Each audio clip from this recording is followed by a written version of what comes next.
And here comes JBL. Okay.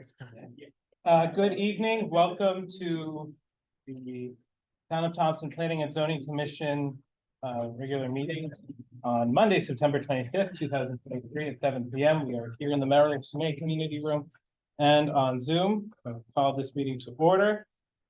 Under our citizens' comments, the chair asks that you state your name and address to begin, that you limit your speaking time to 3 minutes unless otherwise directed by the chair, and address all comments to the chair in a civil and respectful manner.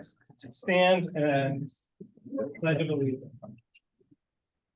Pledge allegiance of the United States of America, and to the republic for which it stands, one nation under God, indivisible, with liberty and justice for all. Thank you.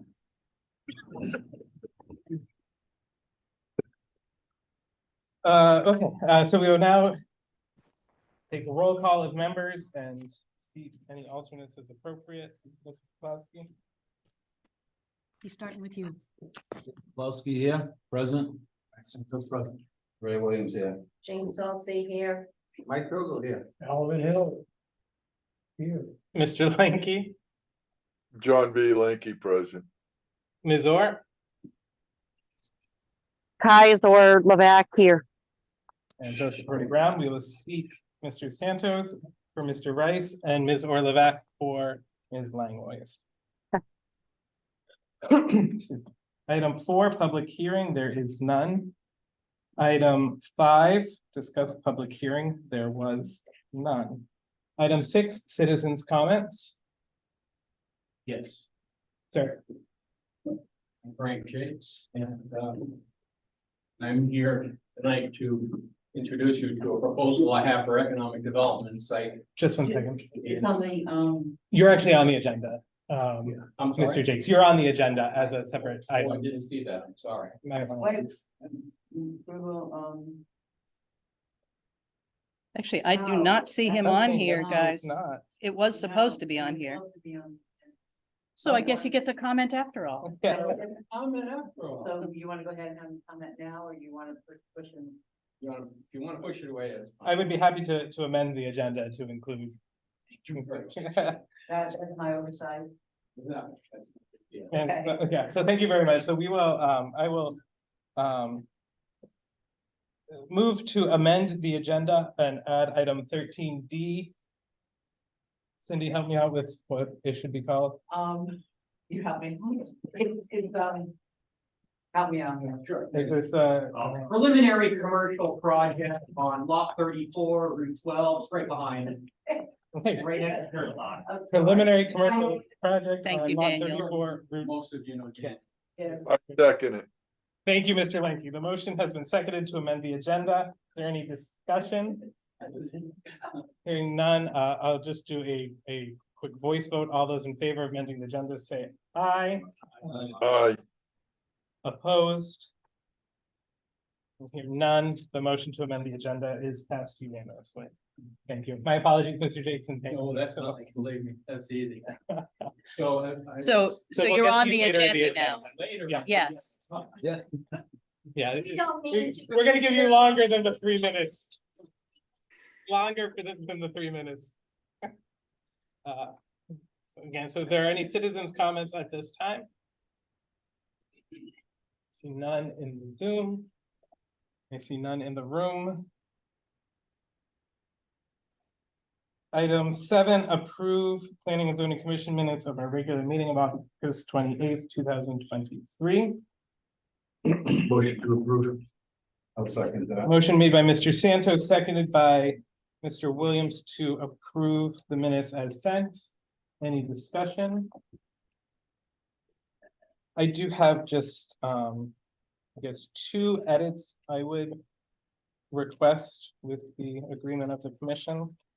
So on the 4th page, says item 5, citizen comments. I would strike that. That was still part of the public hearing. It was the public comment on the public hearing. So I would strike that, renumber 6, discuss public hearing and possible action as 5.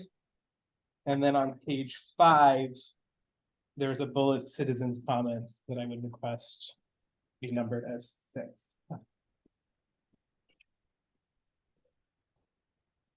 Citizens comments, say,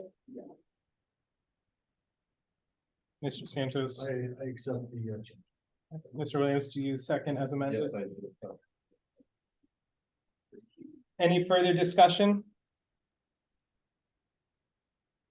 Hearing none, a yes will approve as amended, a no will not approve the minutes. Mr. Hill. Elvin Hill, yes. Mike Earl abstain. Jane Saltzman abstain, Ray Williams, yes. Ryan Santos, yes. Dave Paulson, yes.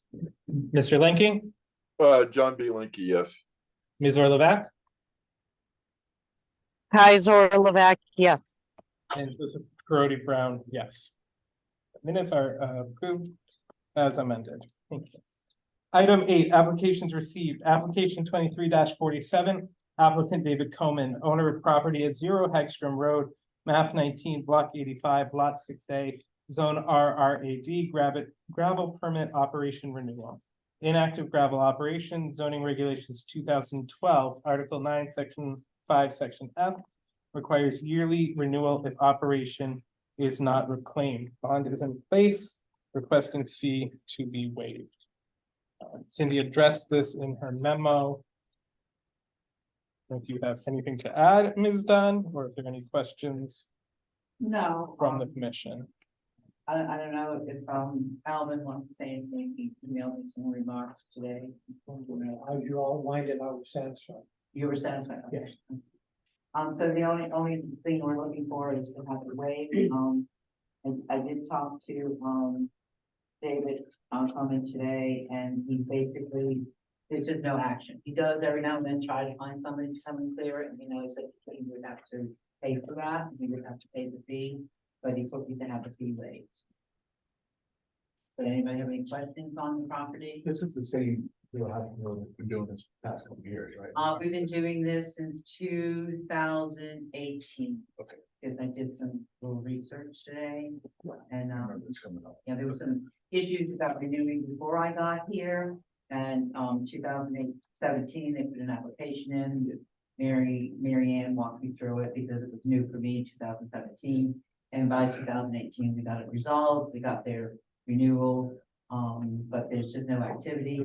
If you want me to go out to see the property, all he said is for me to call him, and he'll leave the gate unlocked, and I can go out and take a ride and look and see if that's what you would like for me to do. I certainly would. I would like that too, Okay. only because we need photographs. Okay, yes, that's what, yeah, so I can do that, and I'll have a photograph for next month. If you want to put that on as a condition, and I go out to the property, I can do that. Thank you, Ms. Dunn. I could actually send it. Oh, go ahead, Ray. Mr. Williams. Yes, I'll make a motion that we approve 2347 with the condition that it gets looked at. And waive the fee. A second. Mr. Williams moves the acceptance of application 2347 with the condition of the CEO's visit and approval, and the request the fee to be waived. Mr. Hill seconds. Is there any further discussion on the motion? Mr. Chair, Mr. Linky. I would like to add an amendment to that even though we're going through this every year of a renewal, he hasn't done any operation. I think we should keep every year when he comes in for the renewal, we have pictures taken every year just to keep a follow-up if there is any material moved in the meantime that nobody, could not be taken out. So if we're gonna waive the fee, I think we should have at least a pictures taken every year just to keep it on record. Okay, and I will put that on my chart of renewals, and I have to take pictures of that. Not trying to give you any more work there, Ms. Dunn, but because if we're gonna, Ground, John, just love it, exercise. no, it's just that if we're gonna keep renewing, I don't have a problem renewing permits and everything, but we do need to keep some track of it one way or the other. Yes, yeah, thank you, Mr. Linky. Any further comment, discussion? Hearing none, I guess we'll approve with condition and we'll waive the fee. A no will refuse the application. Mr. Poplawski. Dave Poplawski, yes. Frank Cypress, yes. Ray Williams, yes. Jane Salt, yes. Mike Vogel, no. Alvin Hill, yes. Mr. Lanky, John B. Linky, yes. Ms. Orlevac, Kaiser Levak, yes. and Joseph Brody Brown, yes. Item, excuse me, item 9. Application 23-48, Mountford Construction Company, property owner of 2 Buckley Hill Road, map 59, block 61, lot 62, zone DMRD, 0.82 acres, requests 3-lot subdivision of property according to 2023 amended subdivision, Article 3 and Article 4, zoning regulations 275-3, Article 12. So before the applicant comes up, I just want to let you know, after I was reviewing, getting everything ready for tonight. I noticed that we did not copy the site plans from the stormwater waste management booklet. And so I made copies so you can take a look at that. The other thing I wanted to let you know is that the state stormwater management booklet was this thick. And it had a lot of charts in it, starting with the existing watershed charts. I didn't copy that for you guys. If you want to see it, I have 2 books I could pass around. So, but I copied the front of it for you. So let me finish doing. Where did I leave myself? Oh, here it is. Can I have this in here? We don't have a digital copy of that? A PDF, anything? You did send me a digital copy, didn't you? The watershed map? No, no. Hold on.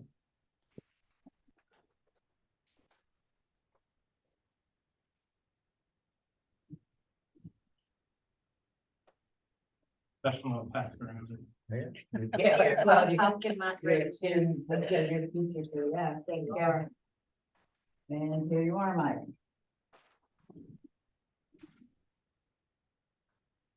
Hi. Floor is yours.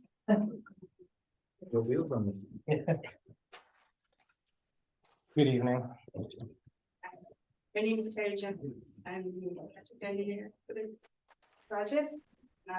The owner and developer is here as well tonight, Greg Mountford. So if you have any questions for him. It's a 35,000 square foot existing lot. Greg actually started construction of one structure, one building in the northern corner of the lot. You guys may have been by it and seen it. So he does have a permit to construct a duplex on the lot.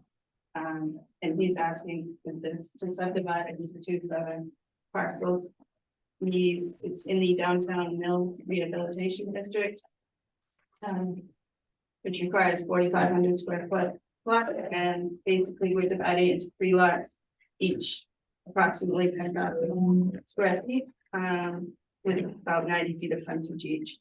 And we have public water and sewer, so we'll be connecting to the water and sewer system. Luckily, they're both on our side of the road, so we're minimal disturbances. The Riverside Drive or Buckley. We looked at the stormwater, we've done the stormwater analysis to ensure that we're meeting both the quantity and quality of stormwater is there now. And that's I think you're looking at the watershed maps that included. Considered the existing conditions to be no build, so prior to construction of what he's doing now, employing we're disconnecting our impervious surfaces as much as possible.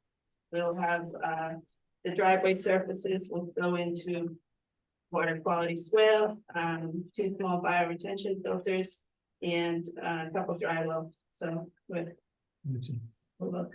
Do you have any questions? But before you guys ask any questions, the person who came in online on the iPhone, would that happen to be Randy or Charlene? I guess not. Okay. Thank you.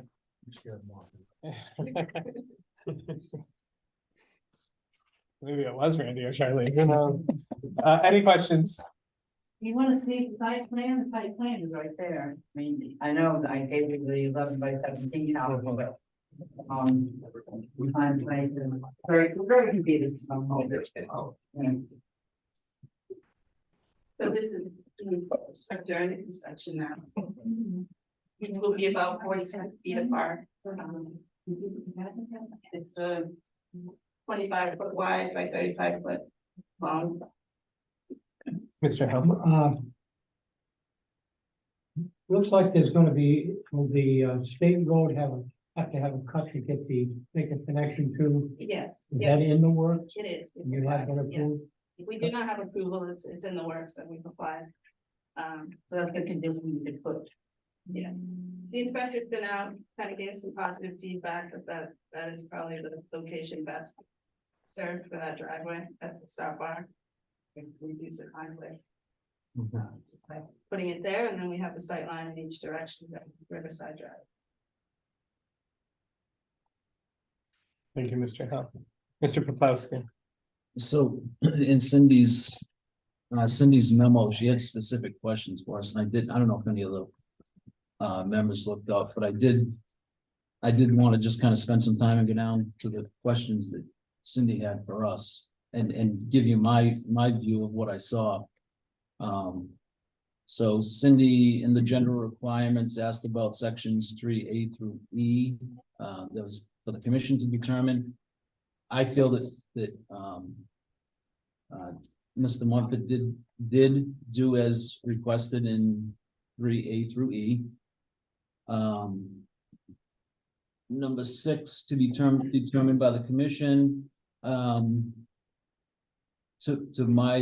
To what I looked at, all the info that was requested is included in the dialogue. So I think that was all set. Under Article 4, if the commission requests impact statement, applicant will need to submit. My feeling is it's waived. If you read through the project narrative, I think the project narrative is really good and gets to the point right away, fills that void where, that we were looking to fill if the narrative wasn't as comprehensive. So I think you guys did a great job on the comprehensive part of that. So I would say that we waive that, that it wouldn't be needed. So that's section 4, Article 4, section 1E. And L commission decision, let me just see what L was. Once the proposed plan meets the basic requirements described in A through K above, a completed subdivision application must be submitted for the consideration of the commission. So I said yes, that I was fine with that. And the only other input that I had was Mr. Mumford is on the application. It says he's going to be completed by 9/1/23. So I'm assuming that it's 9/1/24. So you might want to, just maybe make that one little edit. I hate to see him, we're looking for him to be done already. I think I picked that up when I read it, but then I didn't. I still read the wrong thing. Yeah. Just the logistical, just so it's correct. Well, it requires some time travel if they're starting on December 1st. It's just a time turner.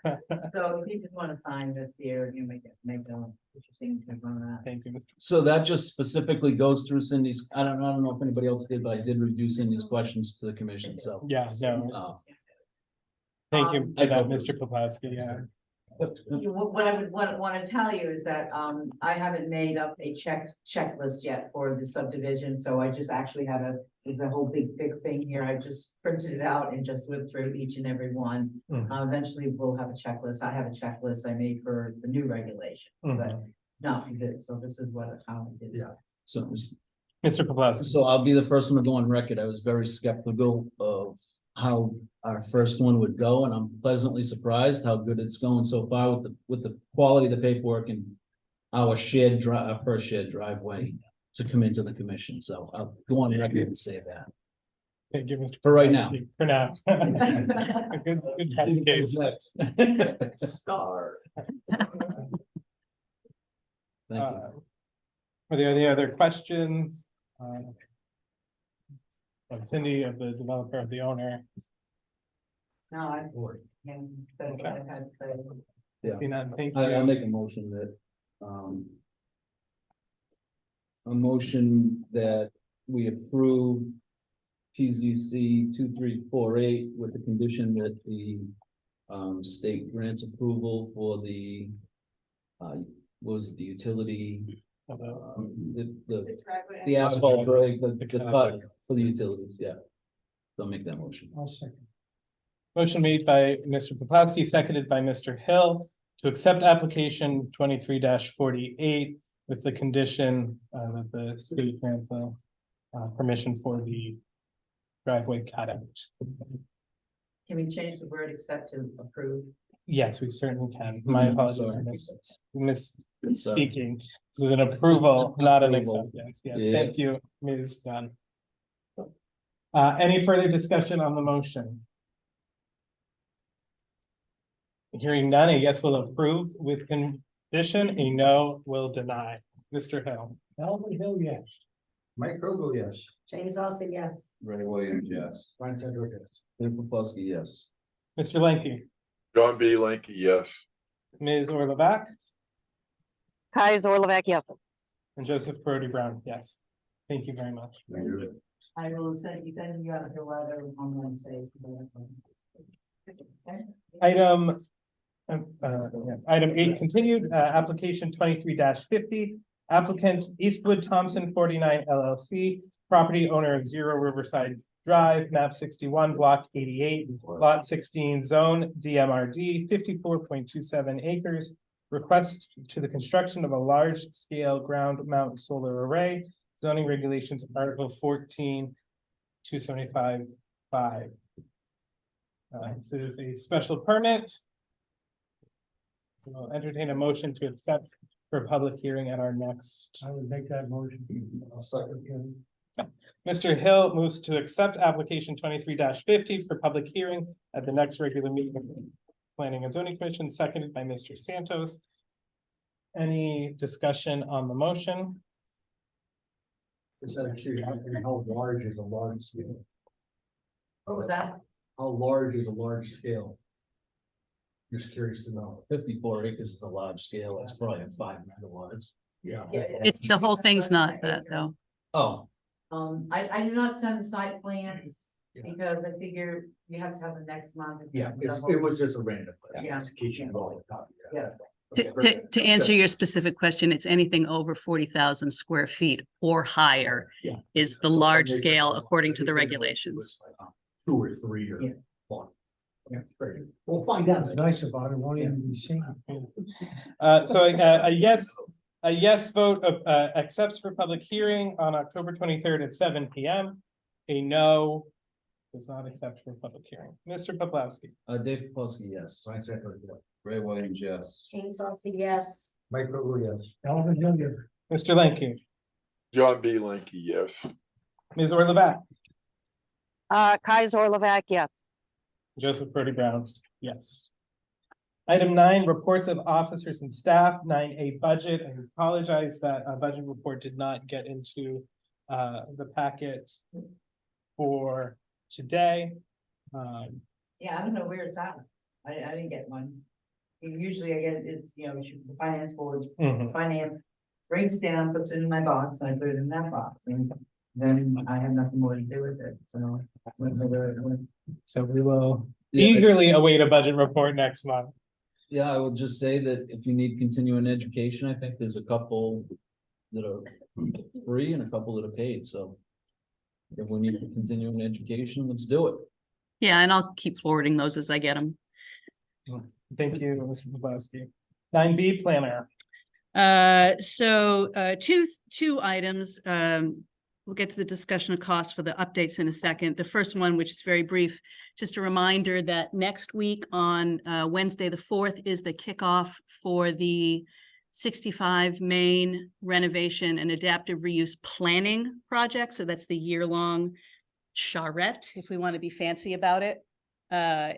We'd just like to have really good participation from members of the public in general, but also from our commissions and boards and committees. First one is going to be just a general project overview presentation for an hour and an hour of open discussion and Q&A. And then from there, we hope to assemble a really strong working group to go for the year-long project meeting once a month until it's resolved. And it's going to be really, really cool. So I hope you all attend. Registration is encouraged but not required. And there is a link to an Eventbrite for registration. The only reason we want the registration is for things like grant reporting purposes, attendance. That's really the only reason. So, just right, that's Wednesday the 4th at, 6 to 8 p.m. at the library. thank you, Ms. Penn. So that was that. And then what you actually have on the agenda, the discussion of costs for annual updates to the online code. So obviously we all know that we successfully moved our code of ordinances and our zoning regulations into a much better searchable online format. Everything has a flip side. The flip side to this is because that's a contracted service, when we do our annual updates and things like adopt new ordinances, there are costs associated. So I finally got that estimate today for the 2 ordinances and the September update that we did right at the end of August. And their estimate, can barely read. Oh, there we go. So for the cost for all of that estimate is $4,350. Yeah. To be split between the selectman's office, obviously, because the Code of Ordinances is not the responsibility of this commission, and the commission. So I bring it up for 2 reasons. One, obviously, to know what this is going to look like going forward year to year, and relative to the budget.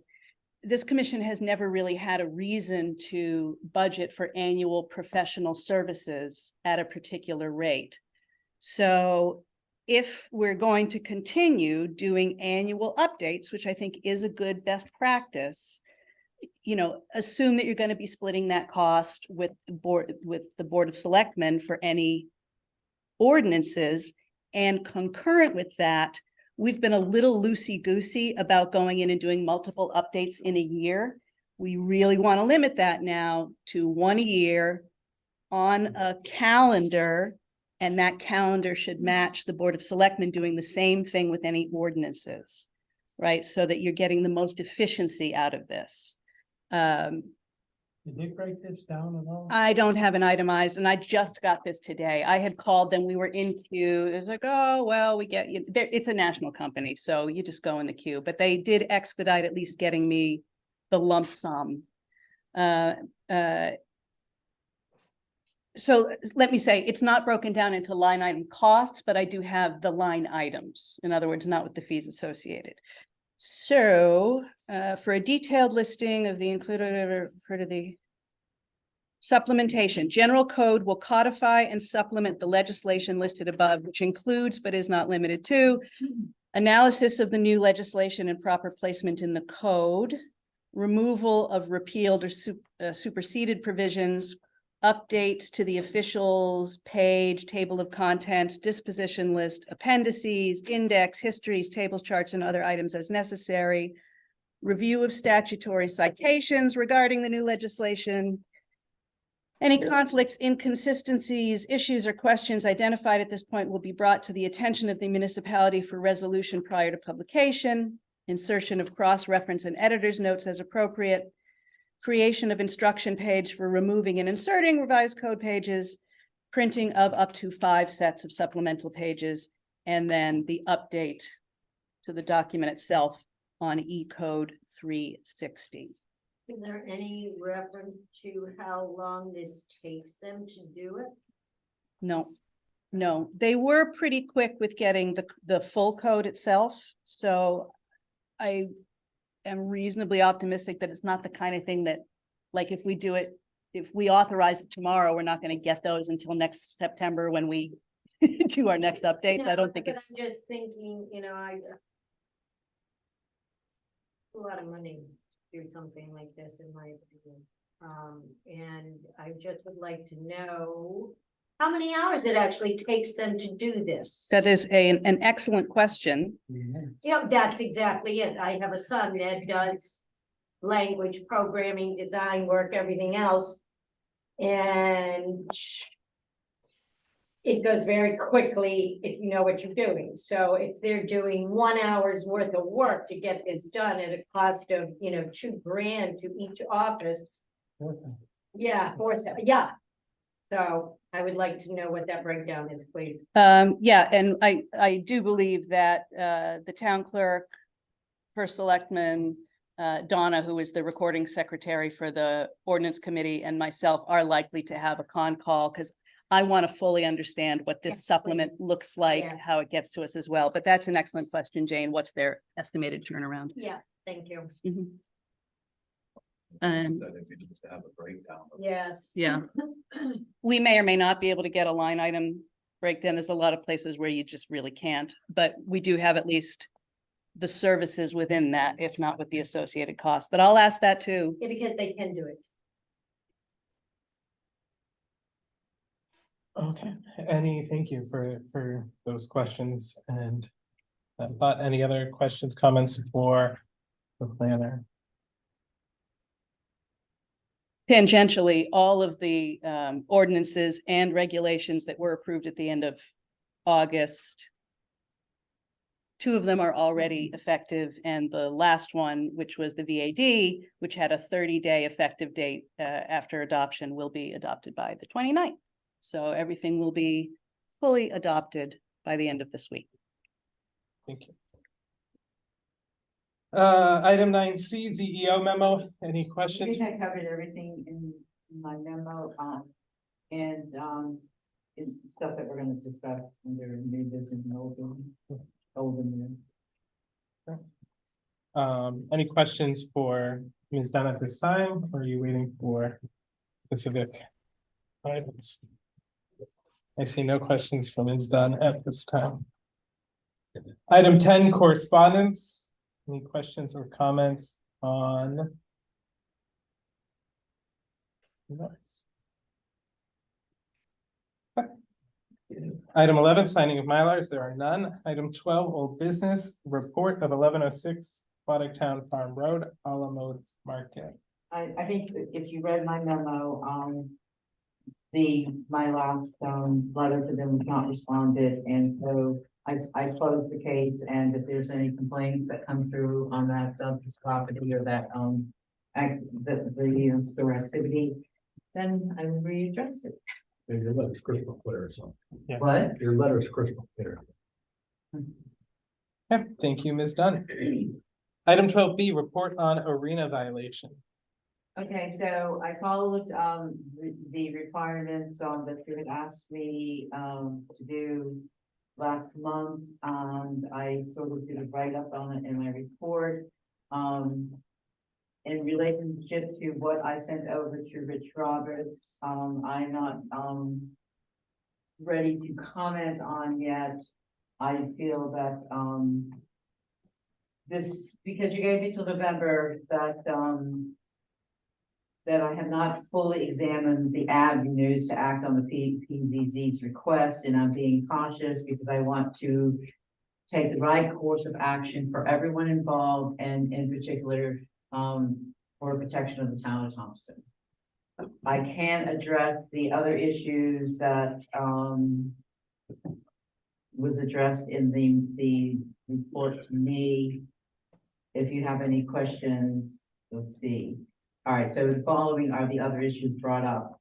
If there's damage to currently, if they're still active, there's damage to the stray paint balls. I have told the complainant to call the state police. If there's damage to the roadways, I have told the complainant to call the Thompson Highway Director. In relationship to the driveways, when the house was purchased by a current owner, there were 3 entrances into the property, 2 driveways and 3rd driveway now being used as an entrance to homeowners' parking area. That entrance was previously used as an animal path into the wooded property. I discussed the driveway apron issue with DPW director. He stated since Fabian Road was recently paved, the town put a sufficient apron on that driveway. So the other day I took a ride to Fabian Road and noticed that any driveway that had, stone that was not paved, it was a stone or dirt driveway, there was an apron put on there by the town of Thompson. I wanted to discuss this with Joe, further to make sure that I was accurate. And I had not had a chance to see him, and when he came in to sign, the driveway permit for Montford the other day, he didn't have time to come down to see me. So my feeling on this is they did it for all the driveways that had stone or dirt. And so that's an apron. Access points for parking. I reviewed zoning regulations for parking and it's sort of generalized, except when they actually get into commercial parking areas. So I don't know if that's something that you want me to look further into, seeing if there's parking standards for private properties when they have company. I don't think there is. There shouldn't be. At all. The fifth thing is the 7-foot fencing. Fencing is part of the building codes, but screening is not. Therefore, it does not require a building permit. The zoning regulations for fencing over 7 feet requires a zoning permit. If the PZC members determine that the screening over 7 feet requires a zoning permit, then I will proceed with that request. The difficulty in enforcing that request is the content of Article 6, the zoning districts, 275 6.4D- fences. Number 1, a fence or structure over 7 feet in height shall meet building setbacks for the side, rear, and front boundaries. That's all it says.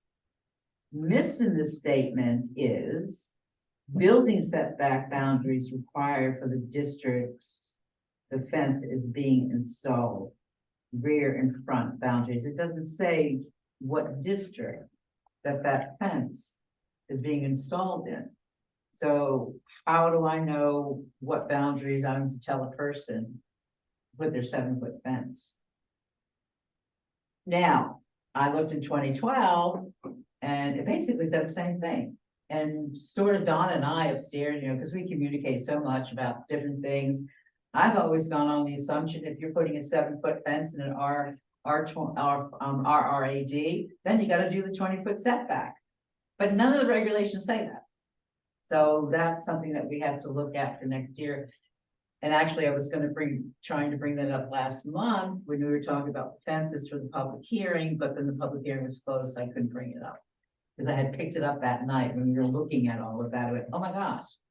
So if you make the decision that you feel that their 7-foot fence needs if that netting is a fence, and they need a building permit for it, or zoning permit, then I will require that. Poor quality of fencing, or I should say aesthetics, is not in the zoning office jurisdiction. And to my knowledge, the fencing collapsed once and the highway department was notified, and I personally notified the owner to take care of the problem. I could probably go back in my notes on my tablet and figure out how long it took them to do that, but it certainly wasn't right away, but they did repair it. As far as the other part, like I said, I'm still not ready to make a decision, and you guys said that I had till November to make some decision on that arena part. Any questions? Mr. Hill? Yes, That's when I look at B, report on arena violations. right. Arena, this is a business, an illegal business. We're talking now, you're talking all the birthday thing. This is not an illegal business. I think I had mentioned it before. I'm sorry. Spam, go away. This is, I have checked that they do not have a trade certificate. They have nothing up in LLC. And I believe I mentioned before, I even went over to Webster because I know that their address is in Webster. And I went over there to check to see if they had a trade certificate over there, but they do not have a trade certificate. So there's no paper trail of a business, because when they came into us before, when we refused, you refused them, they dissolved the business. So it is not a business, it's a recreation activity on their property. So I could charge any amount of money if I have a piece of property. And not have to declare it a business, but, I mean. I have no idea if they're charging money. Ms. Celsi and then Mr. Mullins. Okay. How much time have you spent on this, Cindy? In the last month, probably about 4 hours, Okay. 5 hours. All right. I have talked to abutting neighbors up there. None of them have a problem with this. This is not a business. I was also told that these people have a lot of family members. Many of them are in police business, whatever. They come in from New York, they come in from Rhode Island, they come in from Massachusetts. These are people that are related and or friends. This is not a business. They're not charging. This is going in, having fun and practicing what they need to do. The netting is not a fence. There's a huge difference between netting and fencing. I can't tell you how many times I've been up there, but for abutting neighbors, no problem. There's only one person up there that has a problem, and I got the background on that also, which we have wasted, in my opinion, a lot of time, a lot of Cindy, because this isn't the only time she has been looking into this. No, it's not. No, this is something that we dealt with this back in April to bring up a commission to be able to sit down and talk about this. It was voted down. How many times is this going to be brought back up? I'm offended that this continually is being brought up and is wasting all of our times. This is not a business. They are not doing anything illegal. It is on their property. And I'm sorry, I got into this to stop people from trying to restrict what others can do on their own property. We're not here to mandate. If you want to look at all the rest of this,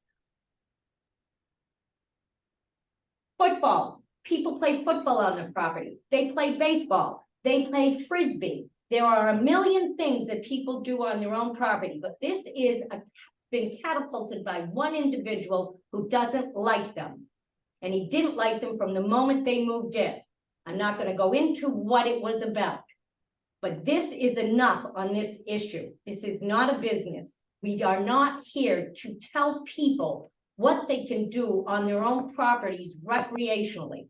That is a power abuse. And I'm done with it. I'm offended that this has come up again. Thank you, Ms. Celsi.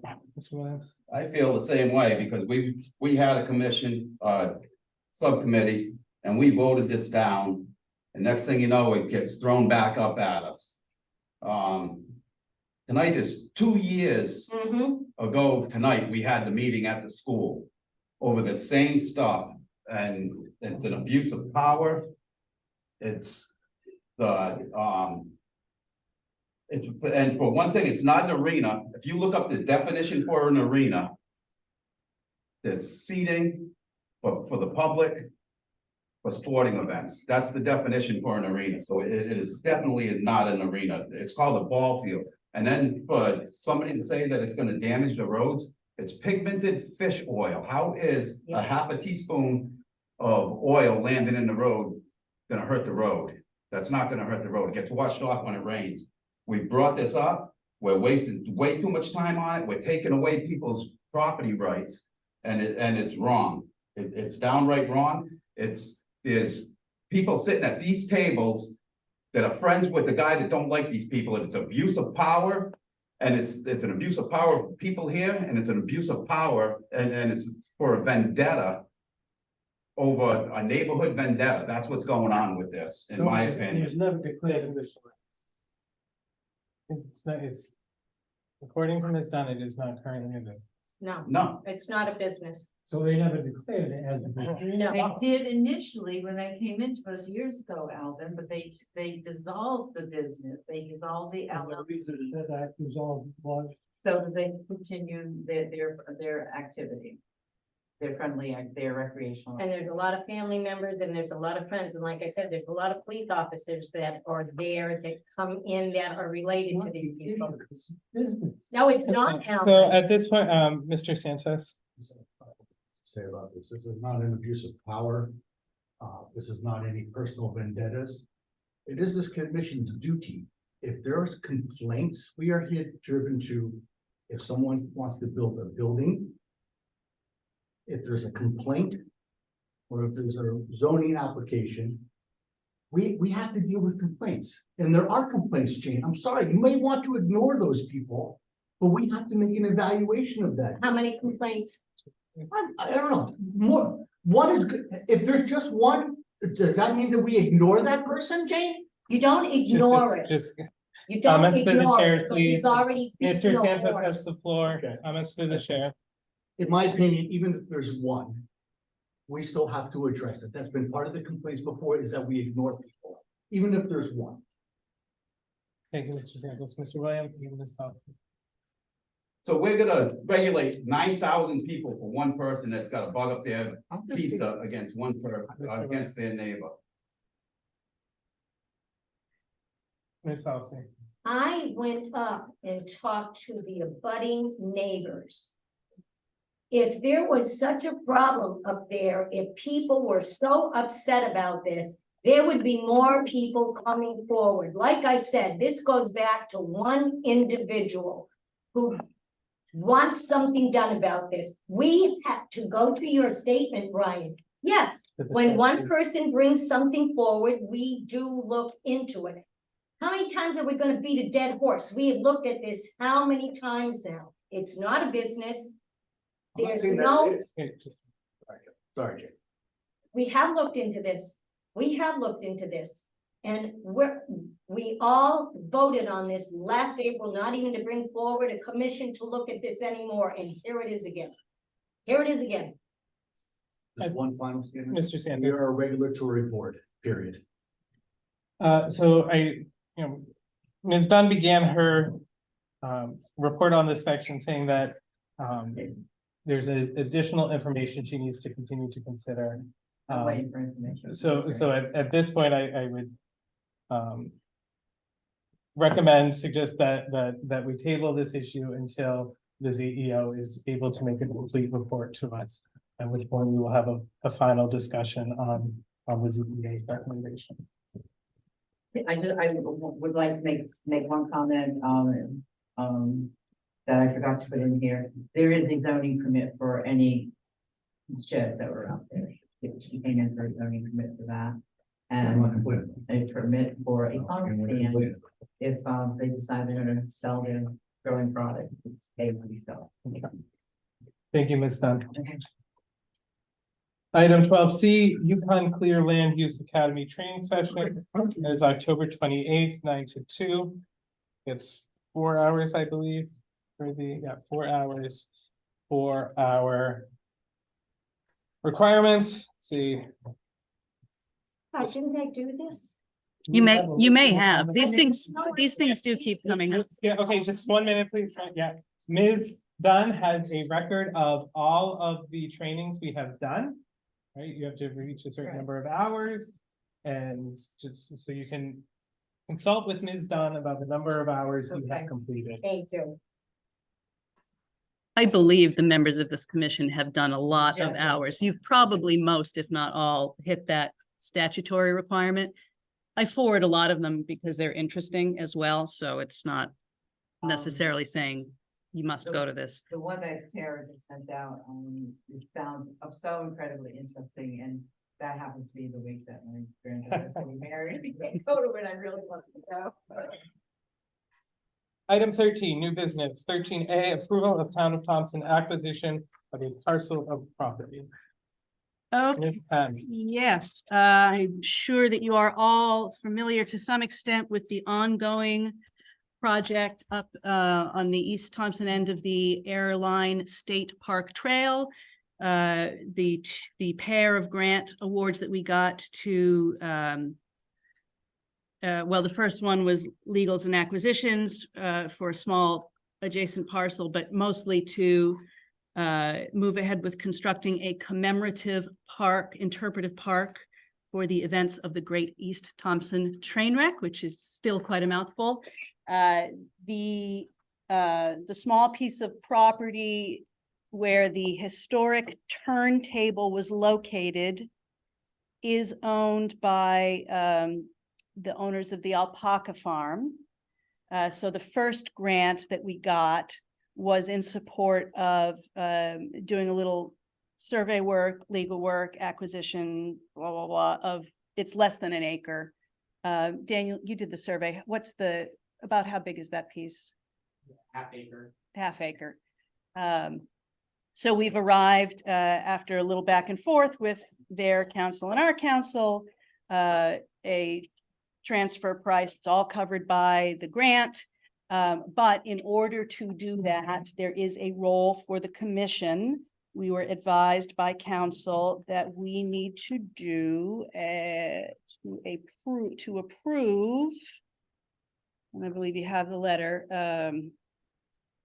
to request the approval of the acquisition of a parcel of property in conformance with the requirements of CGS Section 8-24 municipal improvements.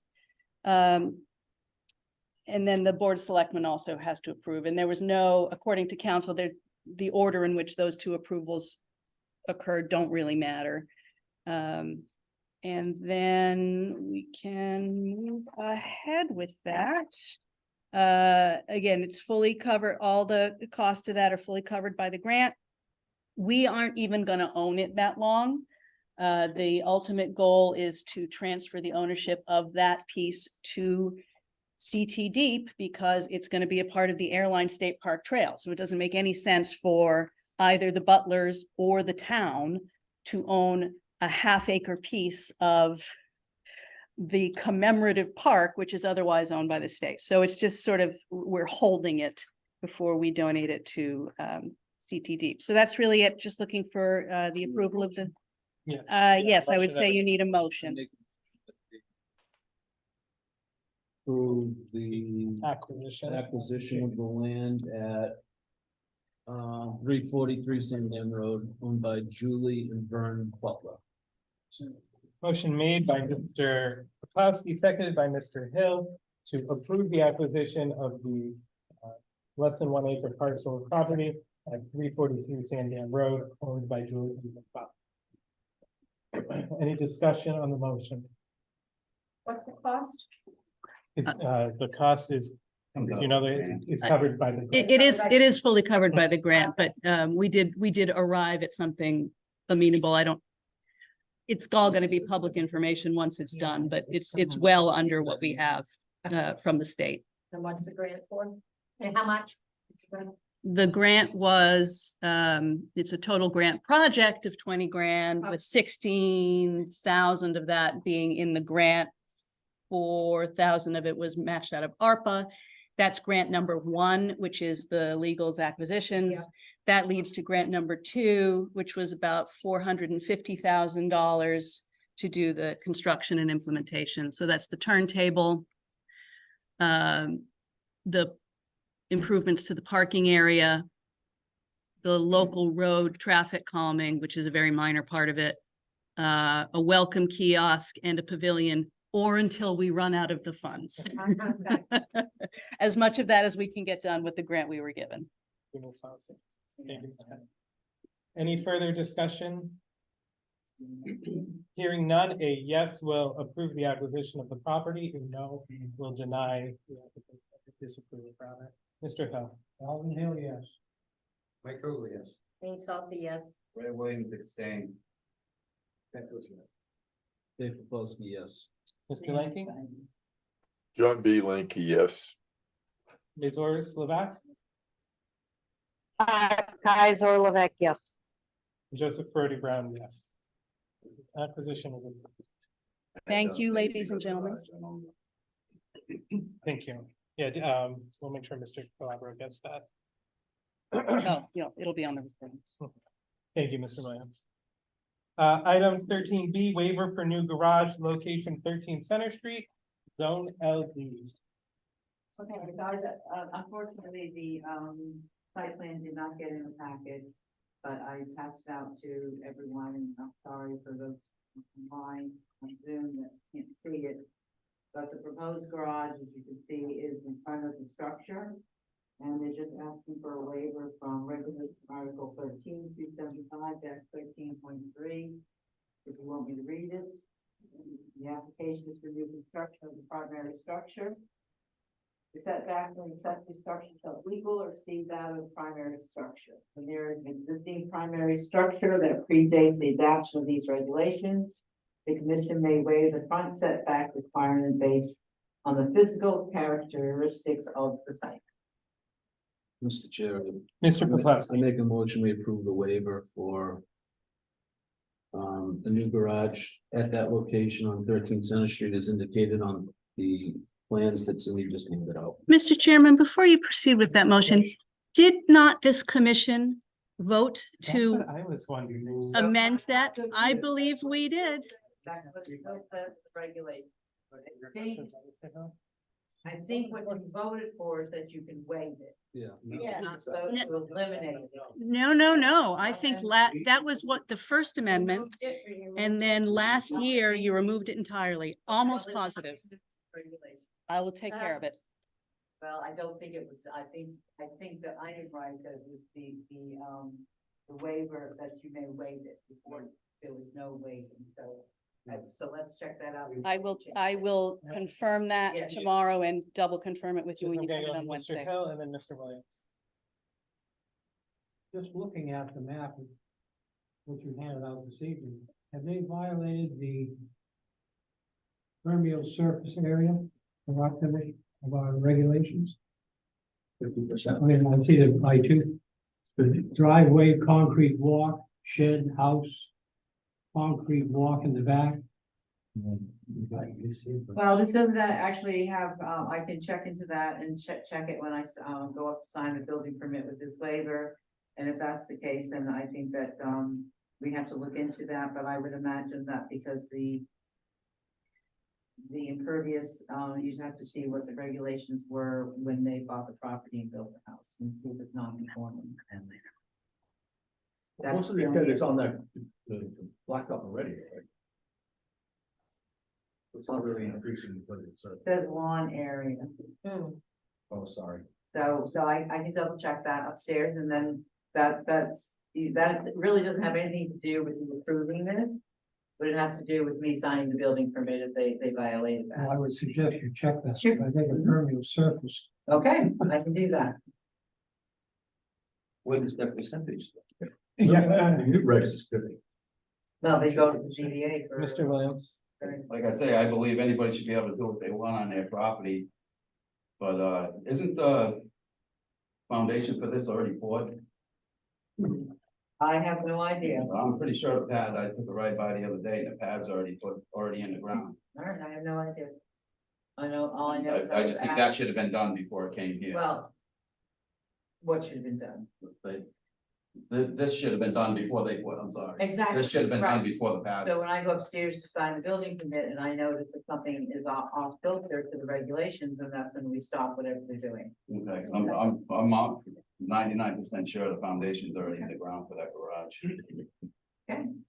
The good news is I'm almost equally sure that this commission did in fact vote to amend that so that that was no longer a factor. The- Oh, no, I'm not talking about for being in the front, I'm talking about for already starting construction. No, I know what you're saying. I'm just I in a thought similar but this came tangential exactly- vein. Came right out of the new code of ordinances. All right, I will So take a look at I that. Keep my motion based on that the regulations still state that the applicant has to come here, so I will still make my motion to waive the garage location. I will second that. I don't agree with the regulation, but I will second that. As an active resistant. Yes. Yeah. Is there any further discussion on the motion? Hearing none, a yes will, yes, Mr. Turbo, I apologize. I'm sorry, I would like to amend it that we meet the requirement of the pervious area. Will you amend your I'll approval, your amendment. I'll amend it, yes, to include the upon verification that not 50% of the For that the impervious area is taken or. the impermeable surface that applies to this property. Kevin? Oh, yeah. Okay, thanks. Okay, so the motion is to potentially unnecessarily waive the location of the garage. Pending the approval, or pending the verification of the impermeable surfaces of the lot. I just have to make one comment. When I was upstairs with Donna was signing that, I said, let me check that regulation. We opened the book, we opened the code book, Mhm. and both of us were shocked to still see it there. So that implies to me that Code Online did not pick up that from a prior edition. So I will find out whatever needs to be found out about that tomorrow, because I am just about as certain as Ray is that that foundation has been poured, that you guys voted, you did not like that regulation. So I, Yeah, and then. I'm gonna call the vote. I'm gonna call the vote. Well, no, Mr. I just want to be one more, when I looked at it, I said, well, maybe what they added was the physical character and the waiver. The way, right. Yeah, that's what I thought. Mr. Poplawski, Yes. Mr. Williams, Ray Williams, yes. Though those stipulations, Jane Salsa, yes.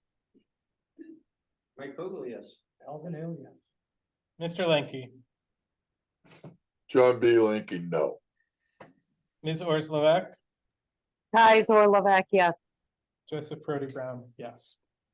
Item 13C, Arrowhead Road, 3-lot approval to build on an unaccepted road. Good, somebody else.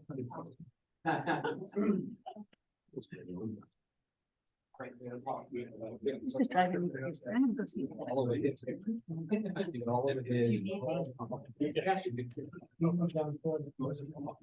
Mr. Blanchett, good evening, everyone. I'm Daniel Blanchett, I'm a licensed civil engineer. Yeah. We just, Yeah. Mr. Blanchett has the floor. I'm Daniel Blanchett, I'm a licensed civil engineer. I work with J&D Civil Engineers out of Thompson. I'm here tonight on behalf of the applicant, Karen Quayle, and also Jane Kuhar, who I thought was gonna be online. I don't see her at the moment. They each own a double lot on Arrowhead Drive. And so we're here before you this evening to seek a recommendation that you authorize Cindy to issue a zoning permit. I was here a month or two back for Max Candidus on Indian Run. Again, for the same thing, if the town is not it's a not accepted road by the town. And there's a town ordinance that requires a commission vote before Cindy can issue a zoning permit. Again, so just to introduce you to the site, Arrowhead Drive is at the bottom, north is up. Brandy Hill Road is just off the page, so this house is on the corner of Brandy Hill. And again, Indian Run, where the previous project was, is right here, so it's almost right across from Indian Run Drive. The road in this condition is a lot better. It's 2 lanes, it's paved. I was a little bit surprised that it wasn't accepted by the town, but you know, it's a much better condition road than Indian Run, certainly. The other thing I'll bring to your attention, these are bigger lots, these are double lots. The agenda says 3 lots, that's my mistake, it's 2 lots, that's my typo. They're each double lots, 100 feet of frontage, 125 feet deep, 12,500 square feet. We have test pits done, the soils are excellent, as is typical in this area. We're proposing to build, again, 2 3-bedroom homes. Nothing crazy, again, with the health code, you couldn't go anything more than that. We don't have health department approval, we don't have wetlands department approval, but we're hoping that you will authorize Cindy this evening to issue a zoning permit once we have those other approvals.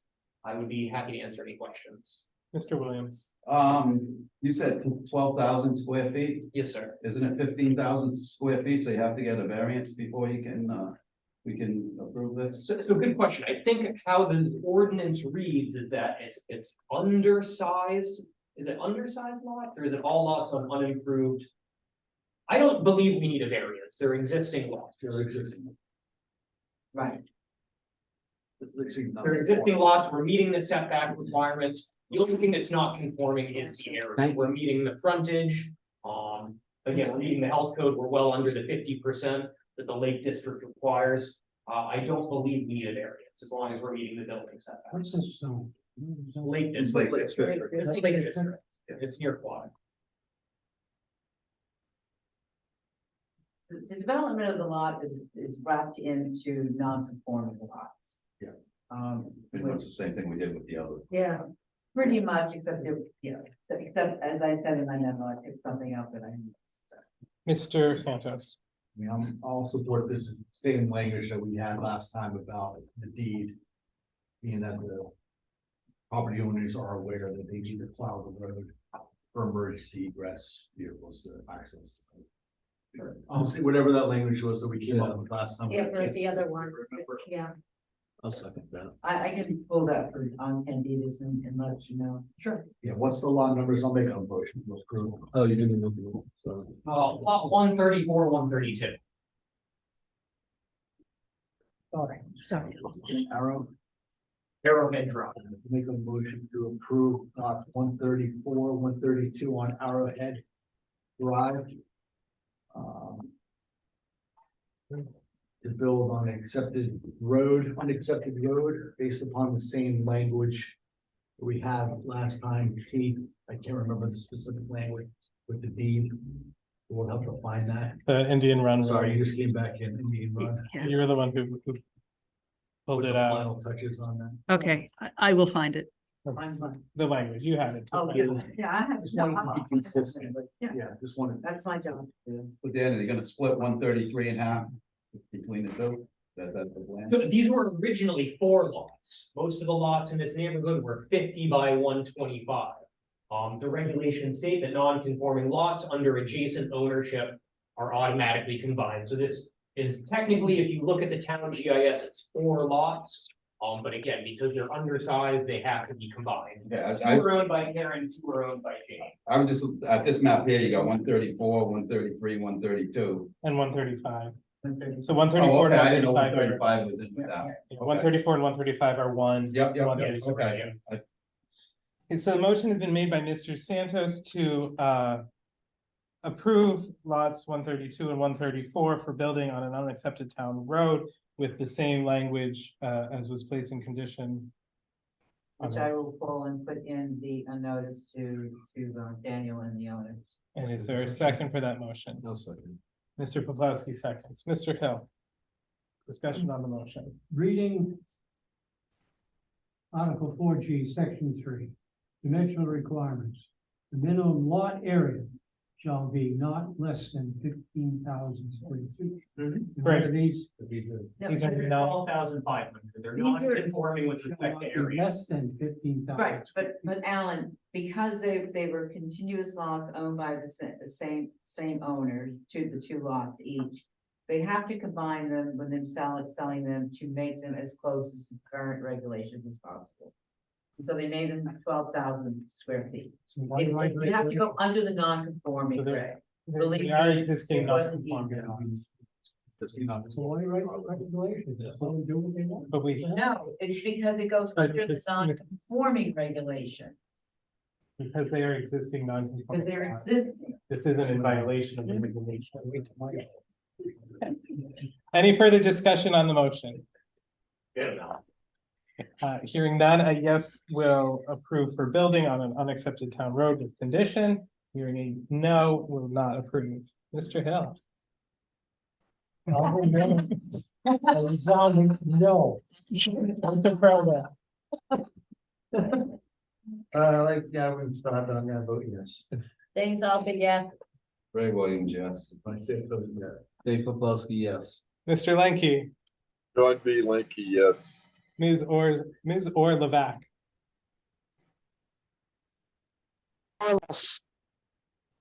and Joseph Perotti Brown, yes. The motion is approved. Item 13D, I now recognize a gentleman who wish I had just let him speak in citizens' comments. Well, actually, it's been a blessing in disguise, because I got a chance to calm down. Drive everybody crazy. We're already there. Yeah, Yeah. yeah, we passed a long time ago. Mr. Jakes and Mr. Blanchett. Well, first of all, when you get naming it is Frank Jakes. Jacques, if you follow what I'm saying. All of you know Daniel. And I want to say one thing about Daniel and his company. I've dealt with many engineering companies over my 50 years working in this business, and they're one of the best I've ever seen. I'm very proud that. Thank you. I also had a chance while I was sitting there to look up the Great Train at the east. Great Train. I saw you on Wikipedia. there. Yeah, I couldn't believe it. That was 4 trains. It was 4 trains. Yes, And the only one in America. that's right. So is that infamous history? Yeah, I think so. For Thompson, yeah. Anyway, to get to the point, we've come before you this evening because I own the land that's behind Town Hall here. And I've got a little over 11 acres there, and I thought that there's time to start looking at something else besides housing development. How about some economic development? How about creating a site that would entice companies to come and move into the area? And we have a great deal to offer. We're right on Route 12.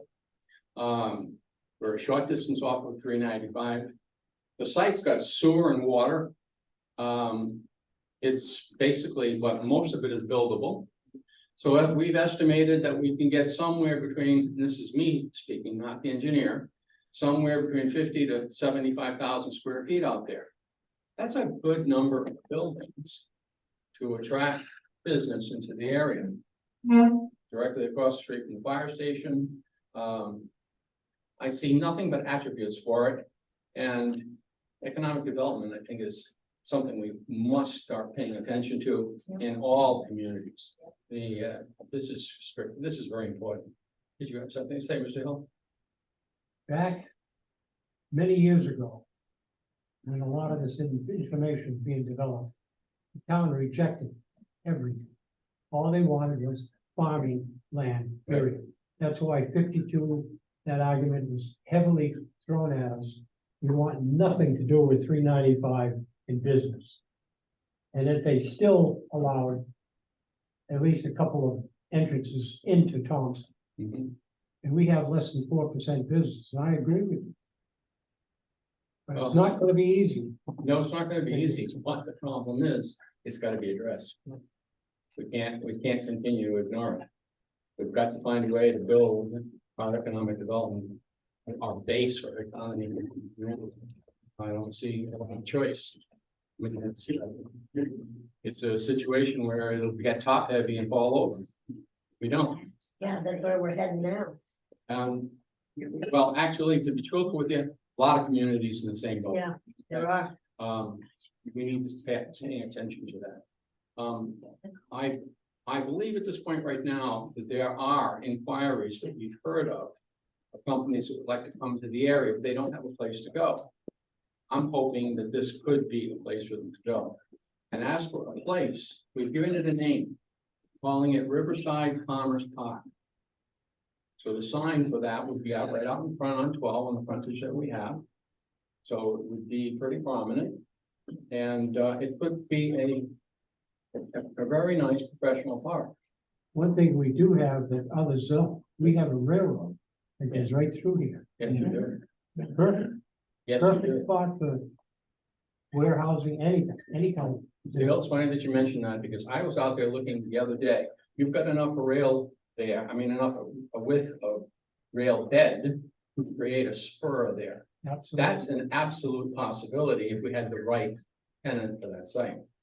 Let's face it, the transportation cost from there to the building would be Nothing. minimal. So if there are no other questions, I'd like to turn this over to Daniel. He can get into the specifics on what we're talking about. No questions? Then I'll turn it over to my buddy. That was terrific. Thank you. I don't know why you're paying me to be here. Oh. 50-year-old straight edge. Hi, everyone, Daniel Blanchett again. I'm here again to talk about some of the preliminary discussion for some commercial development on this lot. Again, we're here to solicit feedback, listen to your concerns, your questions. We don't have an application in front of you. As Mr. Jake mentioned, here's Route 12 here. Here's the town hall right here. I broke my pointers. And so again, it's about 11 acres, it's behind the town hall, this site has tremendous potential. I'm not aware of any other property with this area, again, in this zone that has water and sewer access. It's one of the only vacant properties left, kind of in the downtown Thompson area that is of this size. Again, here's kind of the Sunny's Market right here, you would have a 24-foot wide road coming in, water and sewer. We're proposing, again, potentially, this is a preliminary plan, a 43,000 square foot light manufacturing building, potentially, and another 10,000 square foot professional building. May I interrupt? Yeah. Sheldon, this is. Power lines, I'm sorry. I'm sorry? power lines go through there. Correct, yeah, there is a large power line through here that we'd be well away from. Yeah. Again, the blue is all wetlands, we're staying as much as possible outside of the wetland, there's no work in wetlands. Some of the road is gonna have to be within the buffer, a stormwater basin within the buffer, but most of the impervious area of the buildings are outside the wetland buffer. And the only comment that I was going to make is the only reason we put a large building in here is just to see about square footage. The design, we can have 1,000 different designs for what can go in here. We do. I paid for that. It's also a good spot for the solar array. I'm There sorry. was a solar array proposed, some of you will recall. Mhm. My firm had been hired by SHR Energy to develop a large photovoltaic array. Unfortunately fell through, on the same parcel that was supposed to power most of Turtle Island. I'm sorry, what was the size of the larger building? No comment. 43,000 square feet. Again, it's 175 by 248. This is all zoned the downtown mill. It would be an independent structure? Sorry? It'd be an independent structure? Yes, on this site plan, we feel like this is kind of close to the maximum that we could develop the site. Again, a lot of this area on the southeast is a little bit too steep to really be used practically. We feel like this represents, without going too crazy, too overboard, kind of the maximum potential for the site. And again, we have different alternates depending on. Thank you. Again, here would be kind of a minimum, a nice little strip mall, as you might call it, a road to a strip mall, some parking lot, a couple different offices, dentist office. Again, depending on what the market is interested in, this would be kind of the minimum. But the site has a lot to offer. It's not near any residences. It's not really visible from the street. And again, just with the size, it's almost 12 acres. It's the only big property I'm aware of nearby. Frank, did you happen to talk to that gentleman who had called my office Yes, that I- very morning? His comment was that his business can't afford new construction. They want some very inexpensive space for their storage. Gotcha. So that's like. But, he did mention 2 other companies. I've got calls into 2 others. So the word is spreading without my even trying, that this is a possibility. And, I'm excited about it, to be blunt about it. Good.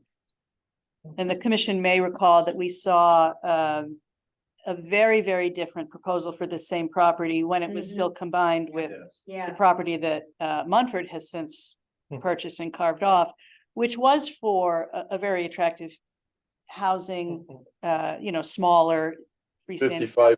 development. Yeah. Yeah, some of it was 55 plus. Again, also very desirable, but as Frank points out, we've got a lot of really high quality housing development projects either approved or on the horizon. So to look at something that is potentially adding that business tax, tax base would be super, super beneficial. That's my feeling, exactly. Mr. Williams. About 50 or 60 years ago, when that road goes in, there was an old potash dump over there from the. Sanitary. Mhm. So much rather see something like this go in there than, than housing where people are gonna be living, Oh, that's such a good point. it's I couldn't agree more with you. 1,000 times better. Yeah. Use of that property, in my opinion, anyway. No, I totally agree with that. And it keeps it within the business district, which is Exactly. what I like. We don't have to. You don't have to go into the farmland, it's in the business district. Exactly. Mr. Santos. Yeah, it's something that I think would work well. You too. Yeah. I'm sorry, Mr. Santos. So just real quick, obviously, I think we're all kind of excited about the commercial and the business aspect of it, but what kind of time are you looking to like move forward with stuff, just to kind of put that in perspective? That's the $64 question. Yeah. There's no way for me to predict that. I will tell you that I bought this property many years ago to land bank it. That's what I've done for most of, for the past 20 or 25 years. But I've been diagnosed with a problem that is gonna shorten my life. So I'm liquidating, selling off parcels that are in my portfolio, and this is one of the ones that's left. Otherwise, I would not put it on the market. I would develop it myself, and I've done a great deal of development. Thank you very much. But that's just the cards you dealt. So anyway, I believe in this project. I'm in a position to make it work, but I can't answer that question. Well, the one thing that would help would be if I was to be able to get some sort of an endorsement from PZC, so that would help me with financing, would help me with attracting businesses to the site, because they could see that the community is behind this project. An endorsement, as this is proposed, with any contingencies you want to put, would go a long way to promoting this project. Cindy and I have co-authored carefully worded letters. We did it for the developer for 929 Riverside, because obviously we can't indicate that anything would be approved. That's up to the commission at the time the application comes forward, but we've done it before. We could easily do that again. That would be wonderful. That would help tremendously. Mr. Chair, Speed things along. Mr. Lanky. I'll even make the motion or proposal that we help Mr. Jakes with this letter of intent and everything to help him so he can get the funding, because I was one of the people that was in favor of the solar array way back when. And when that went down the tubes, you know, it kind of hurt him a little bit, but I wish the solar array went in back then. We would have had the school, the town would have been saving money on electric bill, but I'm in favor of this gentleman putting it, because that's right there. It's a good place. It's ideal. Like he says, water, sewer, everything, you can't beat it. And I think with this project going forward, it would help the rest of the town, especially with Belden, Corticello or whatever. So if we see something that's starting with this gentleman and he's willing to put the effort into it, I think we should give him 110% support. Mr. Lanky has moved the authorization of the zoning enforcement officer and town planner to work on a carefully drafted endorsement of the project, seconded by Ms. Salsi. Is there any further discussion on the motion? Sorry. Yes. Oh, sorry, no, just a quick question. So, just, so there's already a lot of shopping areas that are vacant, malls and such. Why can't we be filling those and to be developing this for railroad? I am all in favor of railroad. If there is anything we can do for the railroad, I'll sit on a committee for the railroad. But I don't think we need more shopping malls. It's not, okay. Mr. Chair. Yeah, is that Mr. Lanky? Ms. Orr, it's not a shopping mall. It's gonna be a little light industrial area. One, because the railroad's there. There are two areas in our town on the rail tracks. One down by Blaine Road that used to be built part of building Corticello. There used to be a side rail there where they used to unload stuff for building Corticello. And the other area is just up off of on the bottom of Buckley Hill Road. There are two loading docks that used to be used and everything for the river mill when the river mill was up and running. Mr. Lanky, what I am saying is we do not need more strip malls, and that's what was said. This is gonna be like a strip mall. If I may, yeah, I mean, I think there's no definitive plan for the youth, right? I understand. I'm Yeah, just, they've got a I'm- couple different, proposals, right, and they're, we'll work on the feasibility of each of them. So that we can move forward. I Yeah. shouldn't have said strip mall, and that this building appears similar to a strip mall. It's a long skinny building with parking in front. And I think he Yep, had mentioned no, sort of I'm like just, I think professional doing, offices. I think he had mentioned like professional offices, like, you know, Yeah. dentists, medical offices, potentially. That's that type of absolutely thing. correct, and my own Yep. personal feeling is I own significant amount of retail properties. I will not turn this into retail in any way, shape, or form. I'd love to sell off some if you're. Yeah, I think that it is certainly a notable and valid point. So thank you for bringing it. Mr. Chair. Mr. Poplawski. I would just also recommend maybe you go to the water and sewer and get commitment letters from them for what you're proposing, so that you have. That's a great. Yeah, good idea. You know, the more you have. And you know, on your side. Oh, The absolutely. more he has, more he puts together before he comes in, say, to make the proposal application, everything, it'll make it easier in the long run for all of us. Absolutely. You know, the state of Massachusetts has an economic development coordinator that works with communities. Does Connecticut have one? Certainly not a single coordinator. There's a department called DECD, which is the Department of Economic and Community, DECD and Community Development. They do a lot of granting. They have certain kinds of incentive programs. It is not comparable to Massachusetts or New York or Vermont. All of which have some very sort of innovative and robust state level economic development packages. Connecticut just hasn't followed suit in the same way. We have some local incentives for things like multifamily housing development and for redevelopment of existing properties. This doesn't really fall into any of that. I can tell you that if it does get built and configured as a light manufacturing facility, we are a part of something called the Enterprise Corridor Zone for 395, and there are assessment incentives for the equipment Yes. that goes into those facilities. Salaries. Correct. Yeah, and I'm actually familiar with that. I've used that in some, I've used that in Massachusetts, Rhode Island, somewhere else, I've forgotten. That is an excellent incentive for a manufacturer. Yeah, and we have one company in Thompson that has been able to access that, but most of the companies that we have here, their industry, their business doesn't really, it's at best, we've got oval pegs and round holes.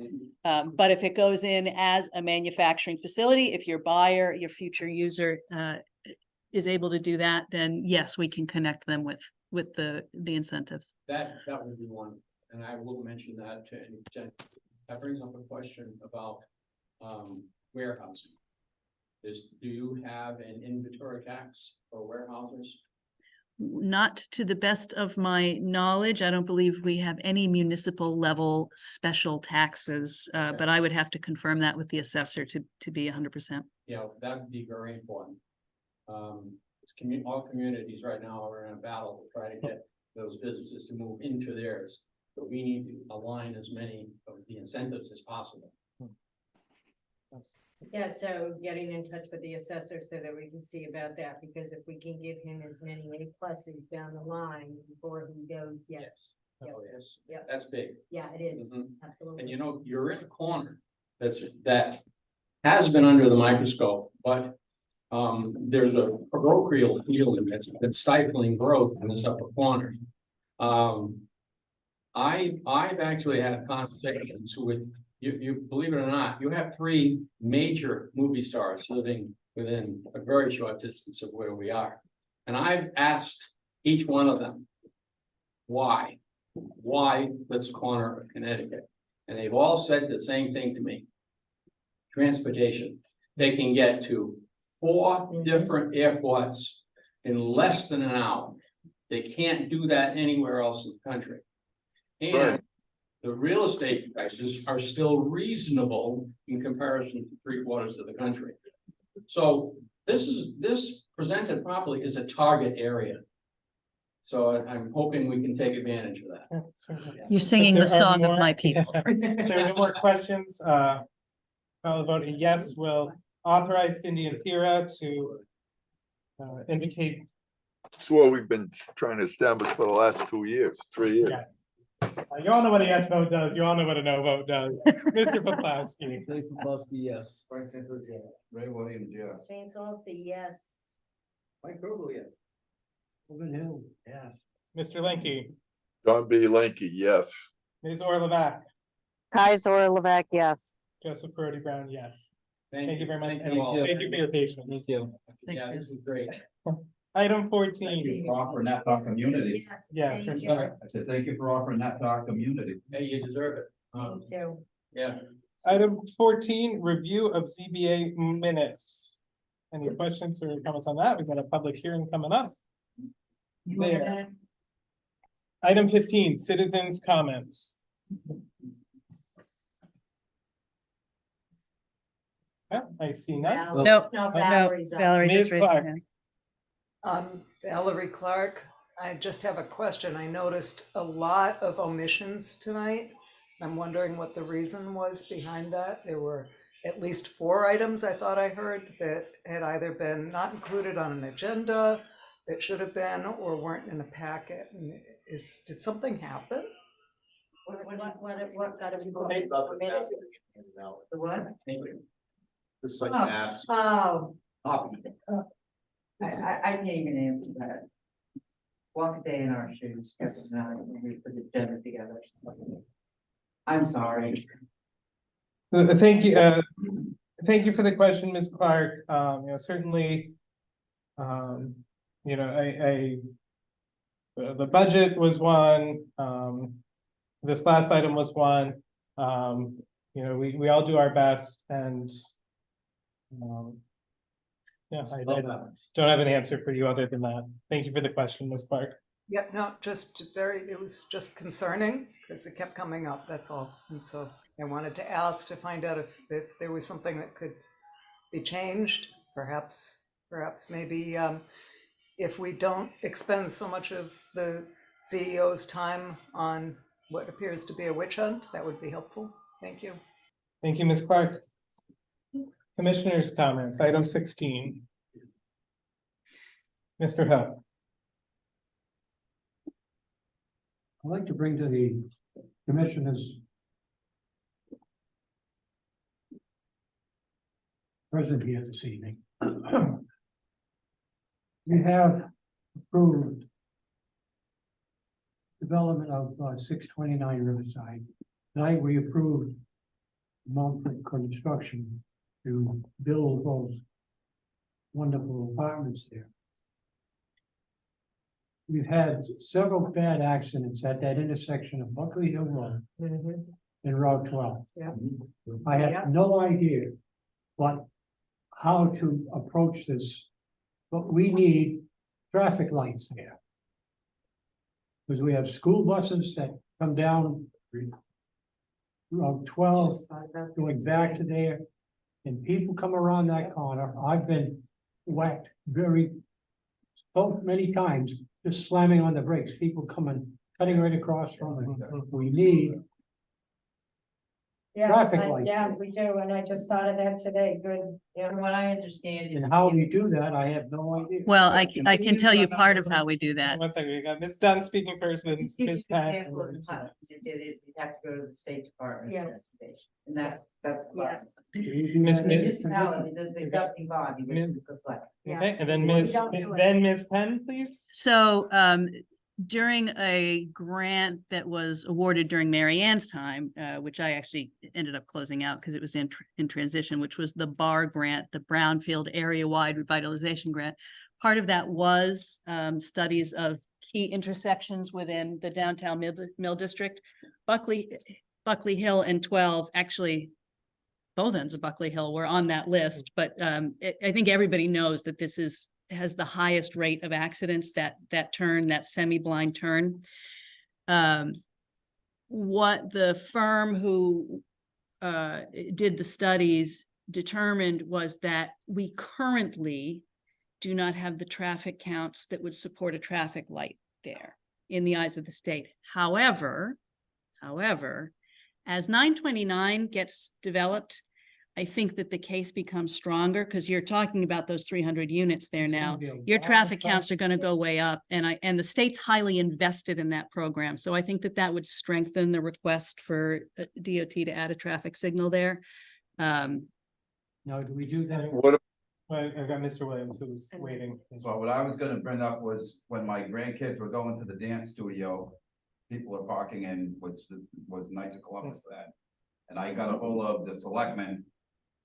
Cause I wanted them to put a walk, just a crosswalk there for people, and the selectmen said you can't, the town can't do it, you gotta get a hold of the state. So I was gonna go there and paint one there myself. And- Oh, trust me, I was going to, then they told me if something happened, then I'd be liable. There's an So- actual word for that, which is But Alvin's bringing guerrilla it, has to go urbanism. through the state. Thanks, I'll see then Mr. Hill I and Mr. actually Lincoln.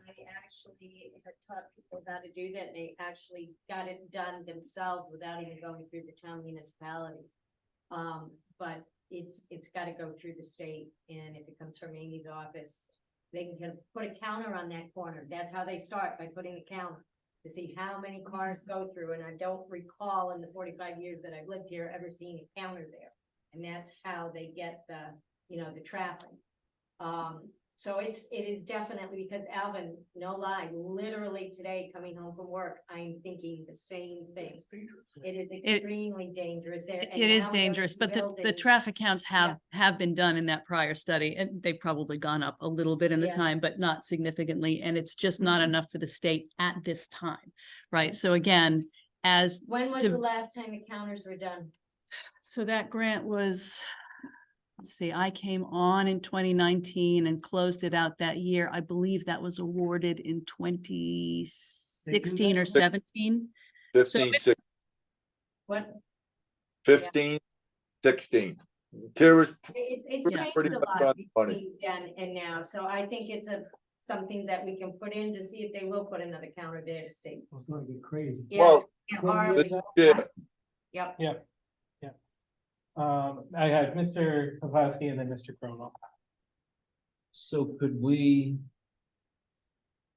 strategically, now that we have some housing going in at the corner, could we strategically put a crosswalk that connects on Buckley Hill? I'm just thinking out loud right now. Mhm. From those new units across to connect to the, I know this sidewalk on Route 12.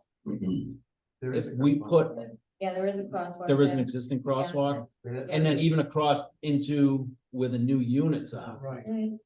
No, Right at the crest of the bridge. Yeah. Crosswalk there on Buckley Hill. that's town road. Yeah. That's why it's there. Up further up. not up front, right at that corner. I'm saying right at the corner. Yeah, Can we strategically put a crosswalk now with the housing there to increase the effort of the state to look at traffic signals now because of the increased foot traffic on that crosswalk? The thought. That's a good one. It's not a bad thought. That's a good one. If I were to posit the most likely course of action, other than the actual construction getting started at 929, obviously I get all kinds of grant notices. So this would fall under another. I know the way the state works. It would have to be a dedicated planning grant to that project, which would then be followed by an implementation grant, right? So the prior grant, which was the bar grant, studied a whole bunch of stuff.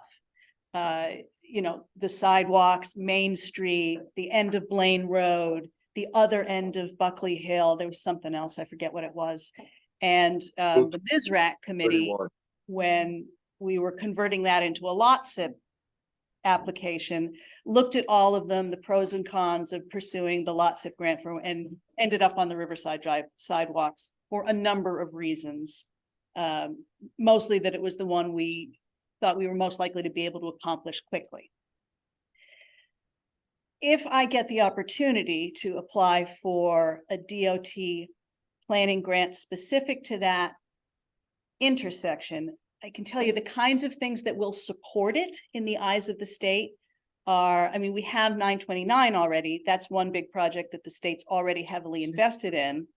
The 962, so Quinn's Shirt Shop, and the one that you guys just approved for public hearing on the solar piece, there's also a housing component of that.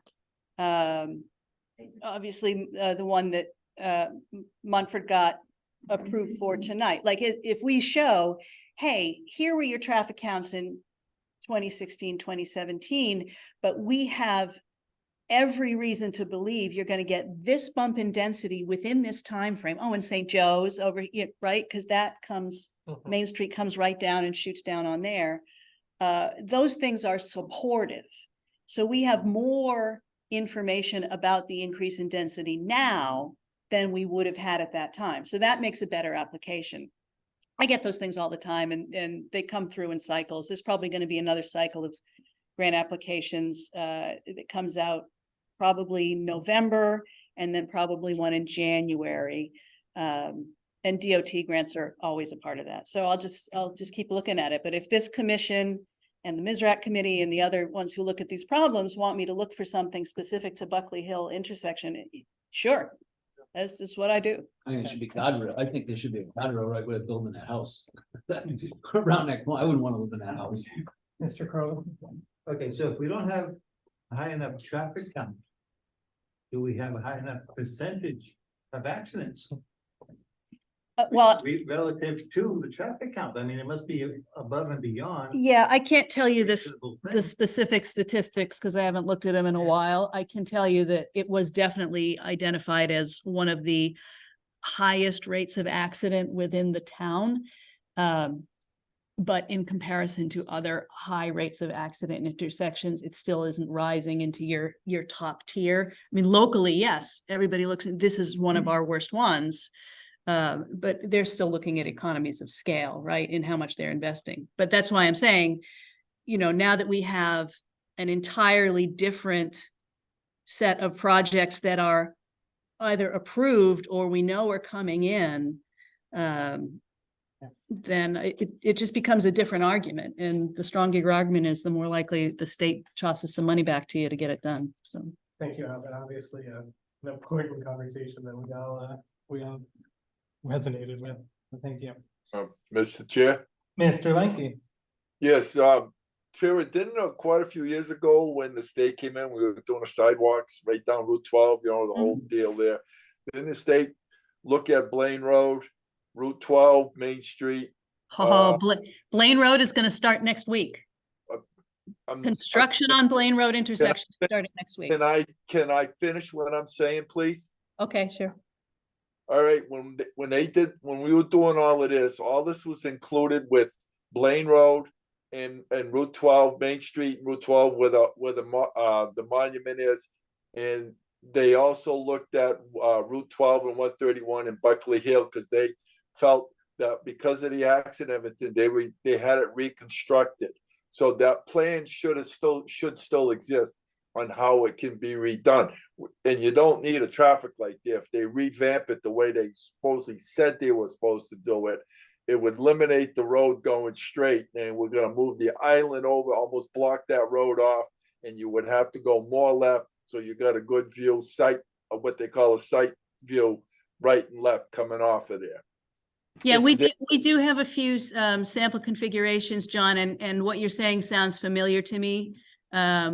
We had some that were done by the actual engineering firm CME. We had some student project ones. We have multiple concept. But I think if we take that information and use it, and that could help push this a little bit, not fast, but it would make it easier so we can say, okay, now with those houses going in there, you know, the affordable houses going in and everything, because with those houses pulling out of there, I'm going to tell you, I agree with Mike Krugel and everybody else. I'll tell you, even I do not even use that way. I just take the long way around if I have to, because people don't pay attention. They just shoot right across. So it's an intersection that I think needs to be addressed with those houses or units being built. That's something I think needs to be addressed.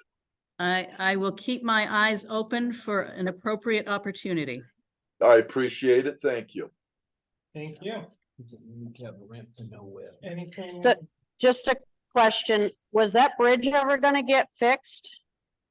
Did I miss that The point? Buckley, are you talking about the Buckley Hill Bridge? Yeah, I believe, and that is a better question for Amy. Is she still on the call?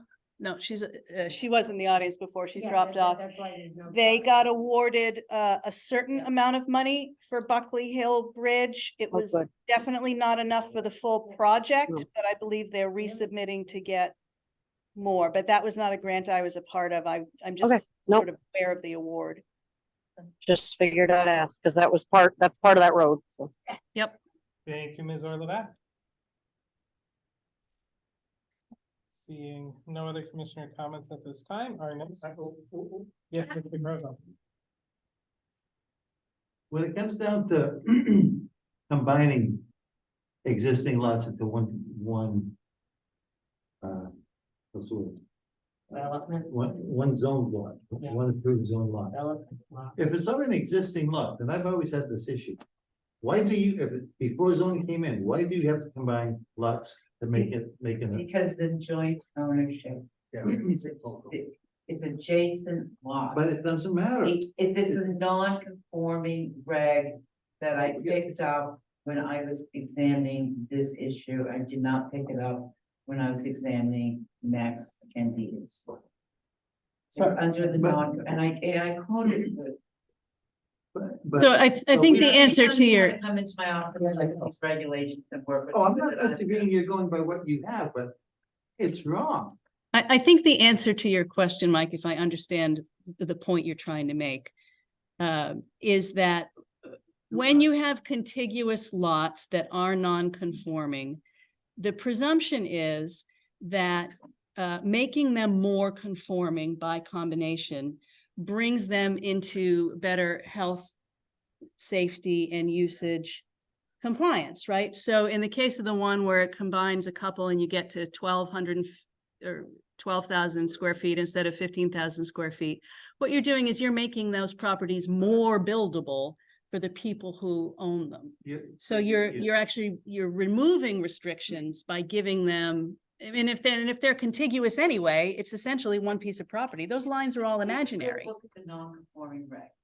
Okay, and you can answer your own questions. I'm serious. So But you have an opinion from the town attorney stating otherwise. no, I don't.